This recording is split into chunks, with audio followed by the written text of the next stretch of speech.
auto logout.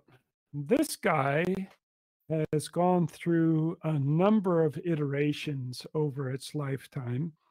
Um, we keep getting more and more requests to add features to this guy. So you'll see pretty quickly that this guy is a very feature-rich tool. Unlike some of these other tools that are just quick and dirty, you set a couple settings and you're on your way. This one gives you a lot of flexibility. So what do we use auto logout for? Well, this tool, what it basically does is it looks at your SLA, and if an agent misses consecutive telephone calls, we make the assumption that they're no longer at their desk. Maybe they got up for lunch and they forgot to log out of queues, whatever the reason is. For whatever reason, they're not at their desk answering telephone calls.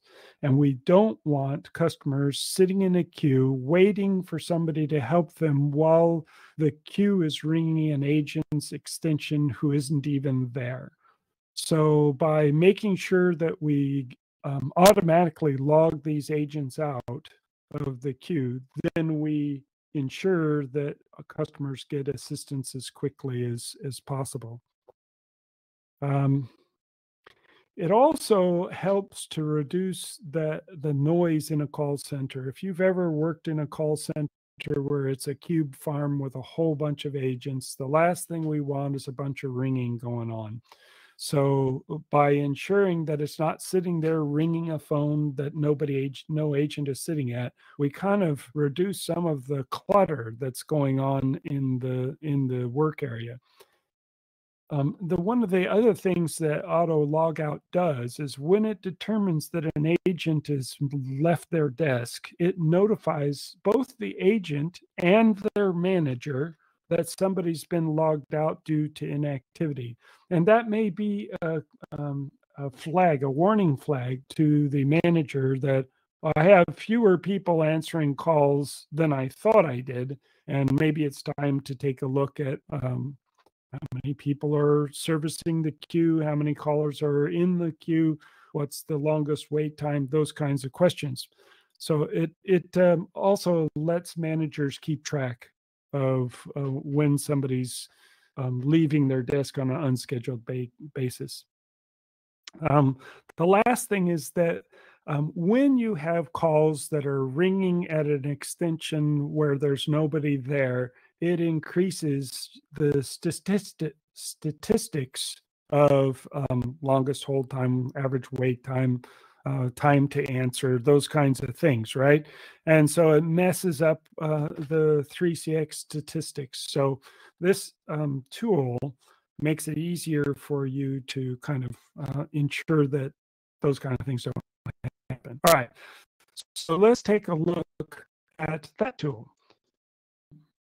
This is where you specify the number of calls, a number of rings. No, it is the number of calls that an agent missed. So you might say, oh, he might miss one because he was busy with putting files away in a file cabinet or something like that.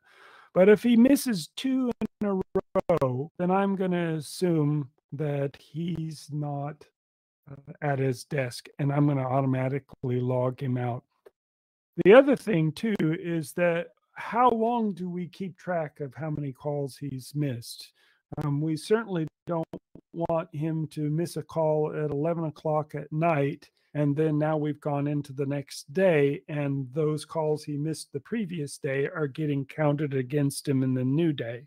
So the default is at midnight. We'll reset all those counters back to 0. And then the question is, do you want it to log him out of all of the queues or just specific queues? So usually it would be log them out of all of the queues, but there are some queues that they don't want to automatically log people out. So you could selectively choose which queues you want them to log out. Now, of course, if we're going to send signals to managers and to the employee. We need to put in some email credentials so that this application can automatically send emails. And then there's license and about information. So that's basically how this guy works. It just watches for agents that are supposed to be logged in taking calls. And if they don't answer consecutive calls, they'll get logged out. So with that, guys, I'm going to say thank you for your time. I do appreciate it. And look forward to hearing from you soon. Thank you.